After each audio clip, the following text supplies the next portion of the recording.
Bueno, bueno, empezamos entonces en materia. Ya como les dijo nuestra amiga Yanisa, digamos, al final de cada clase hay un espacio para preguntas y respuestas. Trataremos de responderla a la medida de que el tiempo nos lo permita.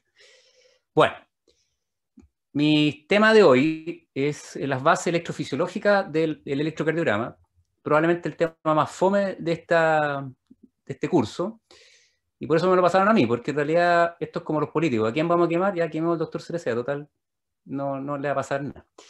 Bueno, un poquito de historia. Yo creo que la medicina, uno tiene que hacer honor a la historia de lo que ha transcurrido y cómo algunas personas llegaron a lo que nosotros tenemos hoy por hoy. Y así, en el año 1790, Galvani observó que la estimulación eléctrica de la médula espinal de la rana producía una contracción muscular. ¿Ya? En honor a este descubrimiento de Galvani, el aparato usado posteriormente por Einthoven para demostrar el primer electrocardiógrafo se llamó galvanómetro. Viene del señor Galvani. En el año 1856, Köhliger y Müller observaron accidentalmente, hay muchas cosas en medicina que ocurren por serendipia, o sea, no pretendían hacer esto y se encontraron con esto otro, que el nervio ciático de la rana, al ponerlo en contacto con una fibra cardíaca, se recibió un estímulo que producía una contracción de los músculos de la pierna de la rana. O sea, el corazón generaba algo que hacía que el músculo digamos, el nervio ciático de la rana permitiera que se estimularan los músculos. Y eso fue una observación accidental. O sea, ahí ya se observó que el corazón era capaz de generar electricidad, o por lo menos transmitirla. El año 1872, Gabriel Lippmann inventó el electrómetro capilar y gracias a eso recibió el Premio Nobel de Física el año 1908. El año 1887, un señor de apellido Waller, en Londres, registró la corriente eléctrica del corazón humano con el electrómetro capilar de Lippmann, con una columna de mercurio, y se lo colocó arriba del tórax a una persona. Y esta corriente eléctrica que medía este aparato generaba oscilaciones de la columna de mercurio y se inscribía en un papel. El año 1903, ya en el siglo XX, el holandés Willem Einthoven construyó el primer aparato de registro electrocardiográfico con aplicación clínica. Fue un galvanómetro sensible y él fue el que acuñó el concepto de electrocardiogram. Y como Einthoven era holandés y hablaba, por supuesto, holandés, que se asemeja un poco al alemán, por eso, clásicamente, el acrónimo para hablar de electrocardiograma, ustedes van a ver que es el EKG. Esto viene de esta palabra, digamos, en el idioma que manejaba Einthoven. Él además diseñó el papel del registro, el que usamos hoy por hoy, fue el que dio el nombre a las ondas del electrocardiograma, P, Q, R, S, T, U, y además fue el que estableció las derivaciones clásicas que son 1, 2 y 3. Y eso es lo que nosotros, cuando analizamos en forma más específica un electrocardiograma, se constituye el famoso triángulo de Einthoven entre tres derivaciones. Bueno, gracias a todo este aporte de Einthoven a la medicina es que recibió el Premio Nobel de Medicina o Fisiología, eran las dos posibilidades en esa época, en el año 1924. Entonces, gracias a estas personas, que ya sea por su afán de conocer o de investigar o por serendipia, han permitido que hoy por hoy estemos analizando un trazado de un electrocardiograma. Acá tenemos una foto de aquí abajo de cuando Einthoven se tomó el primer electrocardiograma. Se fijan ustedes, es un poquito pequeña la máquina, esto es como una sala entera, ¿no? Afortunadamente hoy por hoy la cosa es más pequeña, pero así fue la primera toma de un electrocardiograma en un ser humano. Acá en esta foto a la derecha está, digamos, el retrato de Einthoven. Y yo creo que uno debería tener siempre presente en la historia de la medicina y la historia de la ciencia, porque eso nos permite, gracias a estas personas, nuevamente saber muchas cosas. Pasando de la historia de la electrocardiografía, vamos ahora a lo que es el tema puntual de esta sesión, que es la base electrofisiológica del electrocardiograma. Y para eso tenemos que remitirnos a la fisiología del sistema eléctrico del corazón. En jerga más científica es el sistema excitoconductor. Y el sistema excitoconductor es un tejido específico. Se denomina miocardio específico al tejido excitoconductor. Y el miocardio que no es tejido excitoconductor se denomina miocardio de trabajo, ¿ya? El sistema eléctrico, como todos ustedes probablemente saben, se inicia en el nódulo sinusal, que es un conglomerado de células que están en la unión de la cava superior con la aurícula derecha. Desde este nódulo sinusal emerge el impulso eléctrico que va a permitir que las células cardíacas se activen y que se produzca la contracción del miocardio y por lo tanto la función de la bomba, y además permitir de alguna manera la sincronía de la activación de las cavidades. De este nodo sinusal emergen unas fibras hacia el lado izquierdo a través del septum interatrial, que son básicamente unas fibras que dan honor al sujeto que las describió, que es Bachmann, y del nódulo sinusal hasta el nódulo atrioventricular, que está en la unión aurículo-ventricular, también hay fibras específicas que permiten que el impulso transcurra en forma homogénea a través del tejido para llegar a pasar después por el nódulo atrioventricular. Si a alguien le interesan los nombres, estas son las fibras de Torel, James, Wenckebach, ¿no? Entonces, estas fibras son las que permiten que el impulso eléctrico, una vez que activó el tejido auricular, se concentre y pase por el nodo atrioventricular.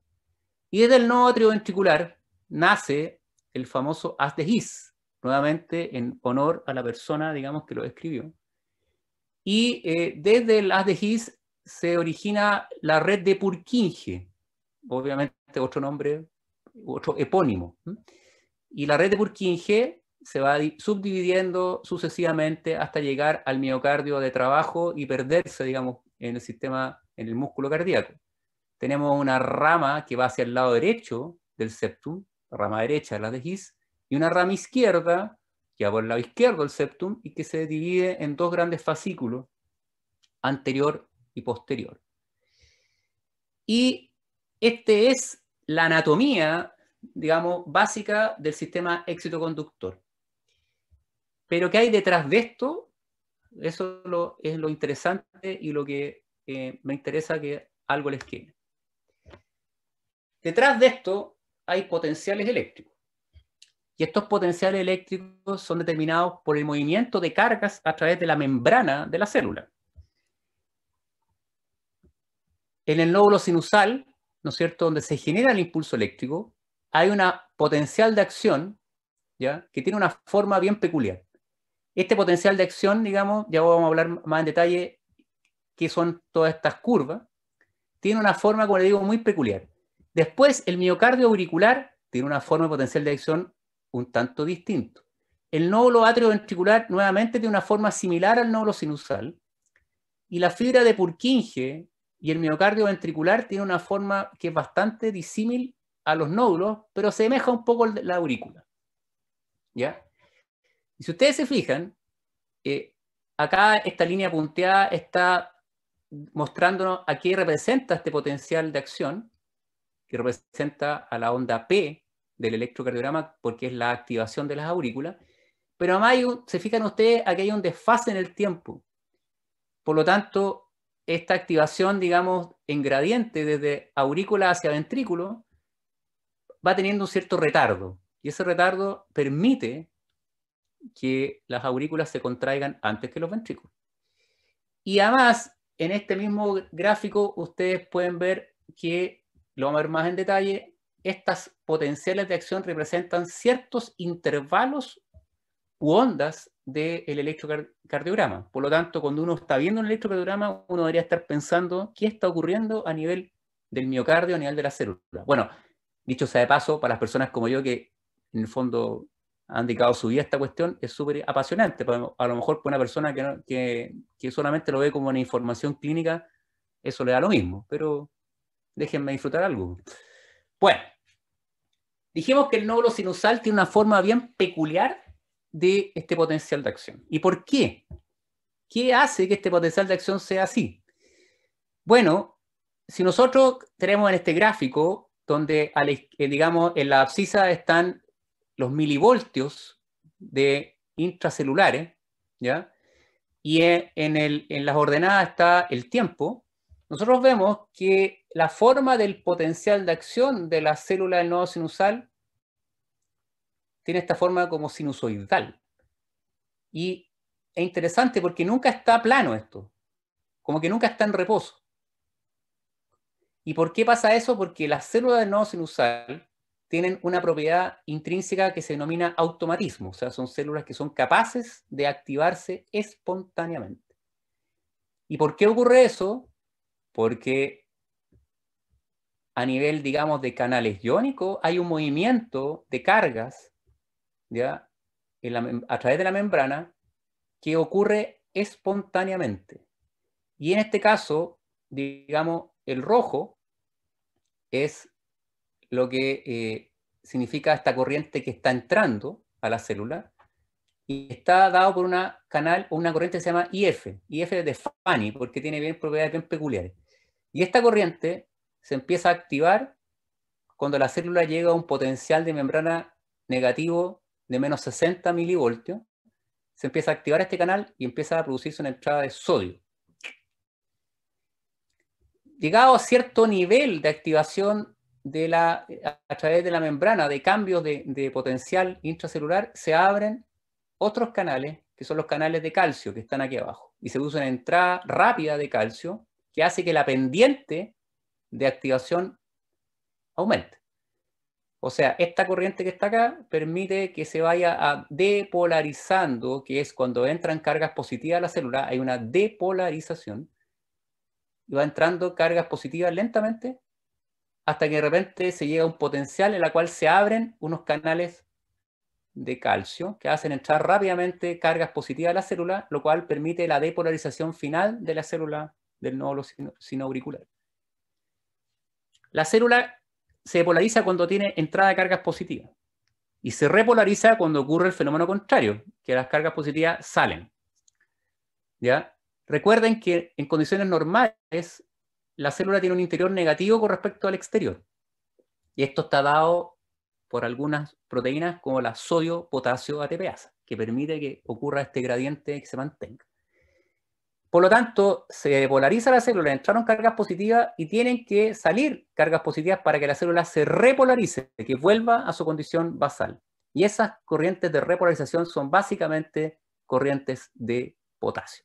El potasio sale y la célula empieza a repolarizarse y después vuelve el mismo ciclo espontáneo. El nódulo sinusal lo hace espontáneamente, porque tiene esta propiedad automática o automatismo, y que su principal sustrato es esta corriente que se llama IF, que se activa sola, pero también se puede activar por otras cosas.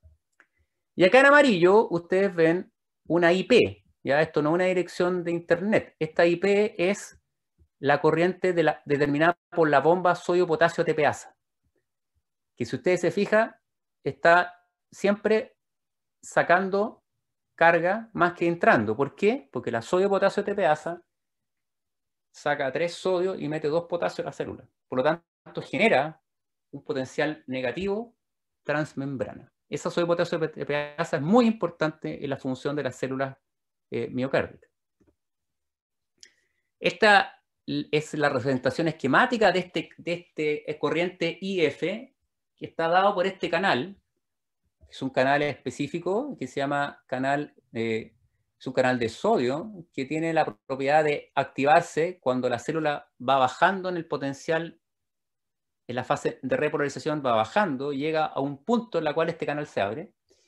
O se puede abrir cuando este canal, digamos, es activado por AMP cíclico.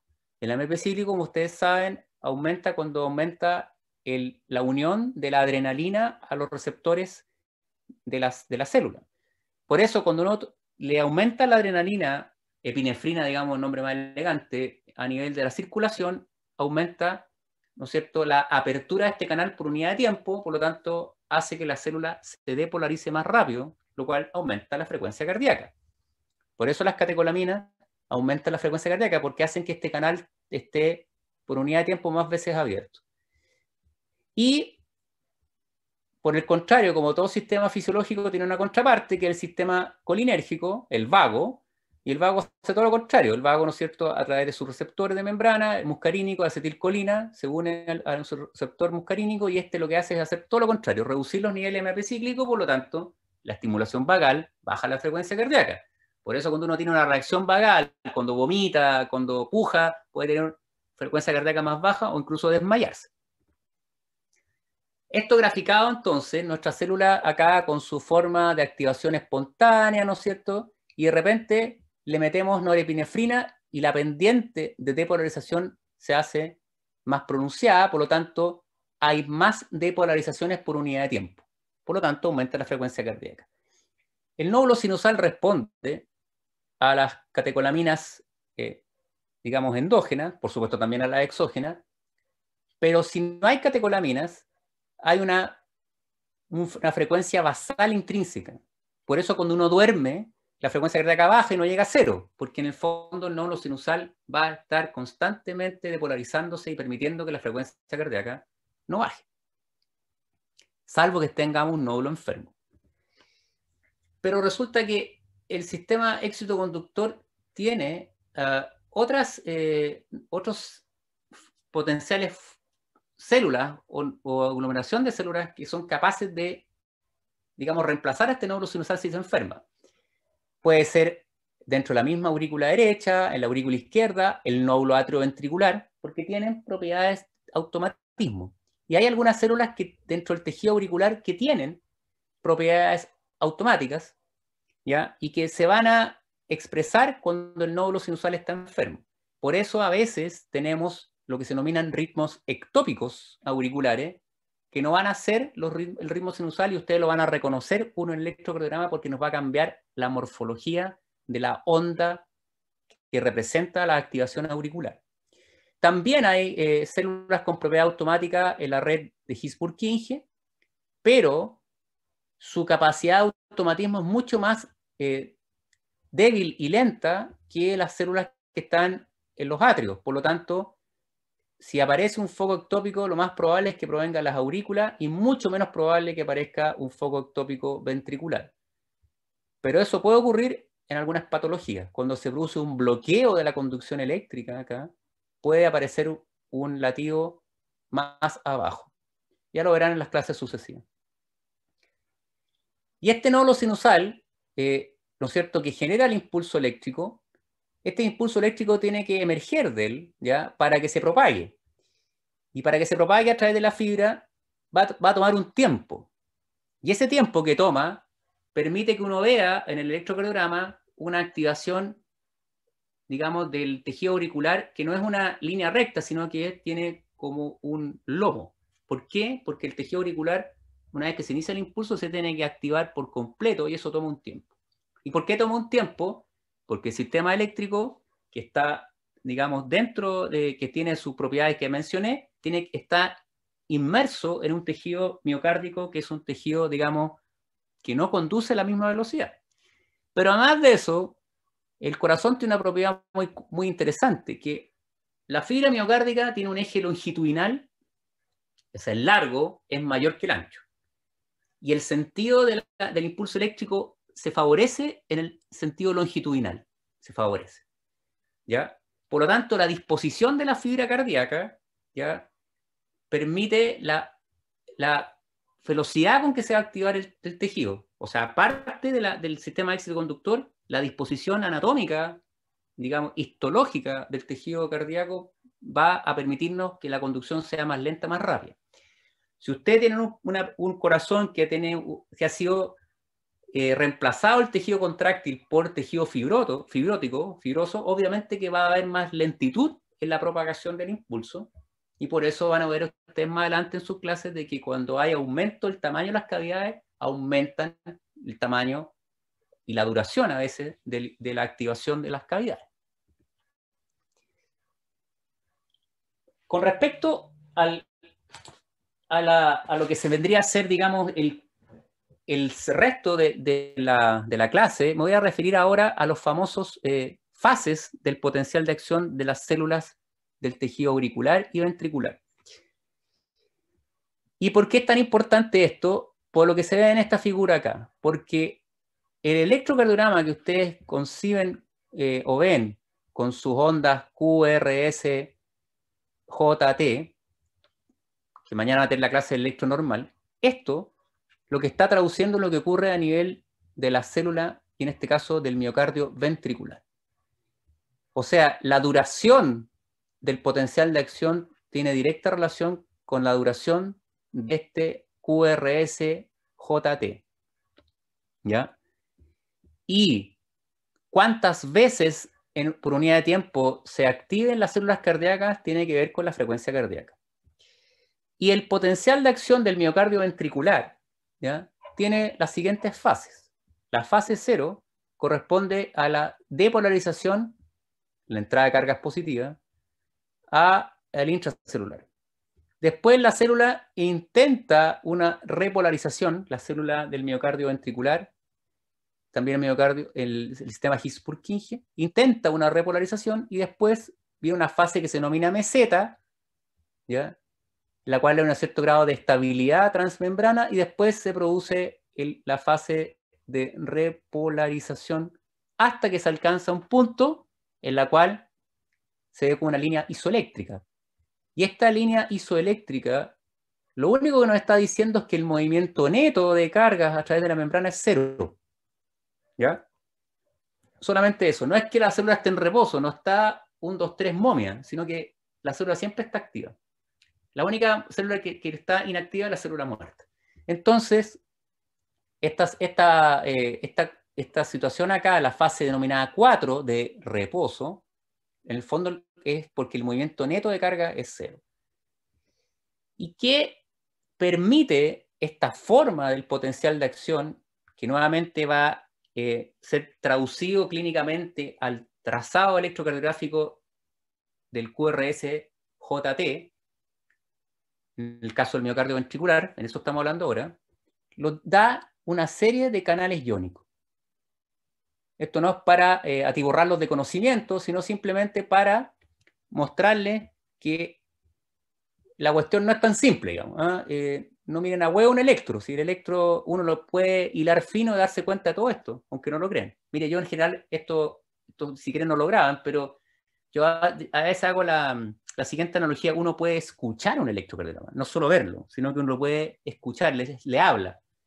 Bueno, soy medio loco, pero en el fondo eso, el electro a mí me habla. A lo mejor ustedes no, pero a mí sí. Bueno, ¿y por qué me habla? Porque uno tiene que pensar que detrás de esa señal electrocardiográfica está esto.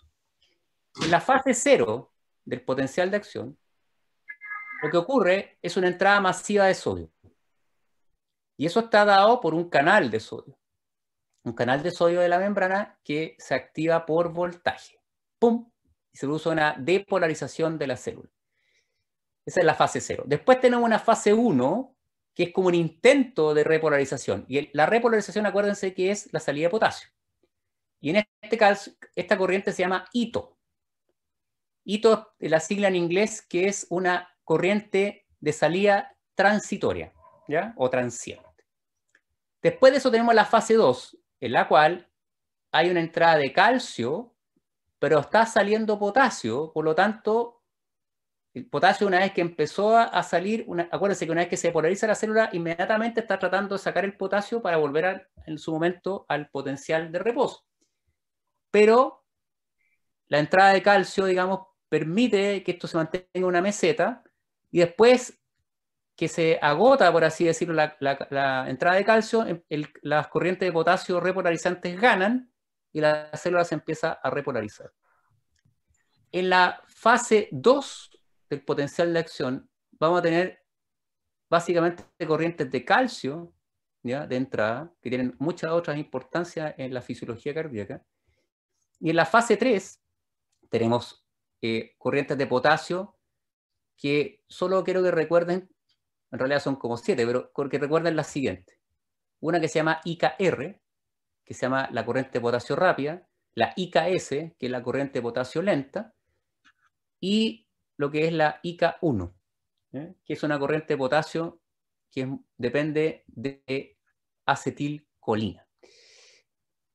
En las células de marcapaso, dijimos que teníamos esta corriente IF, que no existe, o sea, que existe genotípicamente en todas las células cardíacas, pero se expresa fenotípicamente en el nódulo sinusal, en el nódulo atrioventricular, pero toda célula cardíaca tiene potencialmente la capacidad de expresar esa corriente. Y ahí llegamos a la fase 4, que como les digo, la fase de reposo, pero en el fondo es porque el movimiento neto de carga es cero. Si hay alguna alteración de alguno de estos canales iónicos que va a cambiar la morfología, la duración del potencial de acción, y eso lo vamos a traducir en un electrocardiograma con alteraciones. En este caso, repito, me estamos fijando en el miocardio ventricular y por lo tanto eso queda representado en el QRSJT, que son lo que representa el miocardio ventricular. ¿Por qué digo que es tan importante este tema de los canales iónicos y el electrocardiograma? Porque en esta figura que tenemos acá, a la izquierda, en rojo, es lo normal. La duración de un potencial de acción normal, un QRSJT normal. Pero si ocurre algo en uno de estos canales, por ejemplo, acá en el canal de sodio, este canal de sodio, si se altera en su función y en vez de dejar de funcionar cuando se completa la fase 0, sino que se mantiene activo, hace que la duración del potencial de acción se prolongue. Y si se prolonga la duración del potencial de acción, nosotros vamos a tener que se va a prolongar el intervalo P, que va de la onda Q hasta el final de la onda T. Lo que ustedes van a ver, digamos, ya mañana, que es el famoso intervalo QT. Y el intervalo QT, ustedes lo pueden medir en un electrocardiograma, lo van a ver en más detalle más adelante, pero solo les quiero mencionar una cosa, que esto es un mensaje también. Acá les estoy mostrando cómo lo que significa el QT de una persona que se hace un Holter, que tiene registro de múltiples latidos cardíacos, y aquí hay un problema que solamente se los quiero mencionar como un aviso. La medición es automática de los electrocardiogramas, no hay que confiar en ella, siempre hay que medirlo uno, todos los intervalos, todas esas cosas, porque aquí estamos viendo, en este caso, en este gráfico, cómo acá la medición automática les da que llega hasta aquí, y la medición manual dice que acá, y aquí al revés. Por lo tanto, este intervalo QT, ¿no es cierto?, que es importante, después van a ver más adelante en el curso que es importante porque está asociado a patología eléctrica muy grave. Cuando ustedes lo mídanlo manualmente. Vale, me salto esto. Ahora, si nosotros tenemos digamos, representado este electrocardiograma y el potencial de acción, como ustedes lo ven acá. Acá tenemos el electro, y estos son los potenciales de acción de las células cardíacas. Y llama la atención la duración del potencial de acción en las capas del miocardio ventricular, que son distintas. El epicardio, digamos, el epicardio, diablos, me están aquí metiendo cosas que no quiero. Disculpe. Volvamos a lo nuestro. Ya. El electrocardiograma, ¿no es cierto?, le decía que el potencial de acción representa, la duración del potencial de acción representa este intervalo QT en el electrocardiograma. Bueno, el miocardio del epicardio ventricular, ¿ya?, la duración del potencial de acción es más breve que las otras dos capas. La capa media es la de mayor duración y el endocardio es la de duración intermedia. Y en condiciones fisiológicas hay una gradiente entre el epicardio y las otras dos. Y eso se puede representar en la forma de la onda T, que la onda T representa la repolarización de nuestras células cardíacas, de células del miocardio ventricular, y esta diferencia de la duración se puede ver en la onda T. Como decíamos anteriormente, cuando hay alguna alteración de estos canales, una de las cosas que uno puede ver es qué pasa con el intervalo QT, y si yo le doy una sustancia que bloquea un canal de potasio, miren lo que ocurre, se prolonga el intervalo QT, porque se prolonga la duración del potencial de acción, ¿ya?